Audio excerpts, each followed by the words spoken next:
ఏపీలో అవినీతి సర్కార్ను అంతం చేయడానికి కూటమిగా ఏర్పడ్డామన్నారు అమిత్ షా. 2014-2019 మధ్య అవినీతి జరిగిందని, అందులో బీజేపీ కూడా భాగస్వామి అంటూ కౌంటర్ ఇచ్చారు సజ్జల. आंध्र प्रदेश में इस बार भारतीय जनता पार्टी, जनसेना और तेलुगु देशम पार्टी संयुक्त रूप से भ्रष्टाचार, अपराध, माफिया और कन्वर्जन के खिलाफ अपनी लड़ाई लड़ रहे हैं। मैं ये लड़ाई को ताकत देने के लिए यहाँ आया हूँ।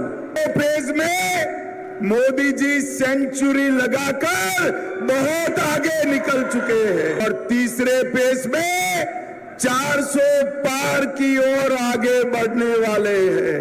हम अपराध को आंध्र प्रदेश से एक गुंडागर्दी और अपराध को समाप्त करने के लिए अलायंस किए। आंध्र प्रदेश से लैंड माफियाओं को समाप्त करने के लिए अलायंस किया है। అవినీతి ఏదైనా జరిగింది అంటే అంతవరకు జరిగింది 14-19 మధ్య జరిగింది.